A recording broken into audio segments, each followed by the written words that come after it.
अस्सलाम वालेकुम प्यारे व्यूवर्स, यकीनन आप मज़े में होंगे। वेलकम है आपका मुबीन किड्स स्टोरी चैनल में, जहां आप सुनते हैं मज़े बंसे की दिलचस्प सबक आमोज़ कहानियां। चलिए शुरू करते हैं आज की कहानी। अम्मी, आज तो संडे है, हमें स्कूल नहीं जाना है। क्या हम बाग में जाकर खेल लें? अहमद ने अपनी माँ से पूछा। क्या तुमने और हरम ने दांत साफ करके मुंह हाथ धो लिया है? जी अम्मी। अच्छा फिर तुम जाओ, मैं आधे घंटे बाद आवाज़ दूंगी। तुम दोनों नाश्ता करने आ जाना। हाँ, लेकिन बाग में जाकर उधम ना मचाना, सब बच्चों के साथ मिलजुल कर खेलना। उनकी अम्मी ने दोनों को बोला। ठीक है अम्मी, हम दोनों जा रहे हैं, अहमद ने कहा। बाग में कई बच्चे पहले से मौजूद थे, जो रात के ज़लज़ले के झटकों में गिरे हुए आम के दरख्त से बातचीत कर रहे थे।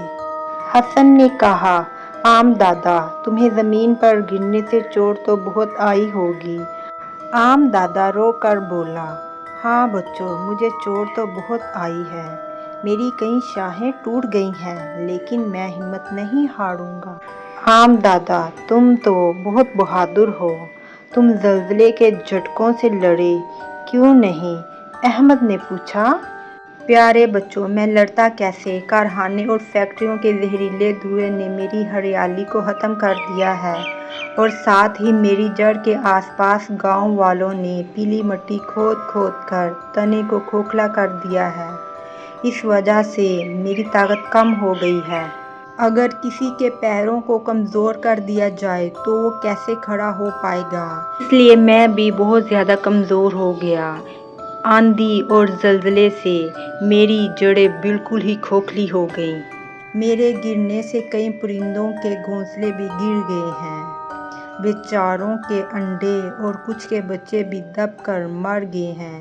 आम दादा ने अहमद से ये सब कहा। सब बच्चे टूटे हुए घोंसलों को देखने लगे। घोंसलों और मरे हुए बच्चों को देखकर बच्चे अफसोस करते रहे। इन बच्चों में अली नाम का लड़का उम्र में सबसे बड़ा और होशियार था। वो 5वीं क्लास में पढ़ता था। वो बोला, आम दादा, मेरे मास्टर साहब कहते हैं, अगर किसी मकान की बुनियाद कमज़ोर कर दी जाए तो वह जल्द ही गिर जाता है। अब इस बात का मतलब समझ में आया। हाँ, सही कहा। किसी की बुनियाद को कमज़ोर करना अच्छी बात नहीं, जैसे गांव वालों ने मेरे साथ किया। अहमद ने दुख ज़ाहिर करते हुए कहा, ये तो हमारे गांव वालों ने बहुत बुरा किया। ऐसा हम सब को नहीं करना चाहिए था। हाँ बच्चों, तुम सब समझ गए हो कि किस तरह और किस वजह से गिरा हूँ। अब कोशिश करना कि मेरे किसी भाई की हरियाली ख़त्म ना होने पाए, और ना ही मेरी जड़ों की तरह मेरे दूसरे दरख्त भाइयों की बुनियादों को भी कमज़ोर होने देना। अगर ऐसा हुआ तो दुनिया में दरख्त ख़त्म होने लगेंगे, जिससे ताज़ा और साफ़ हवा मिलना मुश्किल हो जाएगी। आम दादा ने बच्चों को नसीहत की। क्या हम सब मिलकर तुम्हारी कोई मदद कर सकते हैं? क्या पहले की तरह दोबारा खड़ा कर सकते हैं? सब बच्चों ने एक साथ कहा।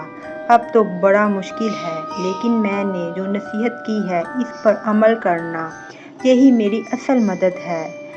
आज के बाद से तुम वादा करो कि तुम किसी भी दरख्त की जड़ों को कमज़ोर नहीं होने दोगे। आम दादा की बात सुनकर सब बच्चों ने वादा किया कि आज से हम हर दरख्त की हिफाजत करेंगे। दरख्त का बचाव ही इंसानियत की बका है। दरख्त ना सिर्फ खाने पीने की अशिया देते हैं, बल्कि हमारे माहौल को भी साफ सुथरा कर देते हैं। इसी दौरान अहमद और हरम की अम्मी ने उनको नाश्ते के लिए पुकारा, और वो दोनों भाई बहन आम दादा की नसीहत याद करते नाश्ता करने के लिए घर की तरफ चल दिए।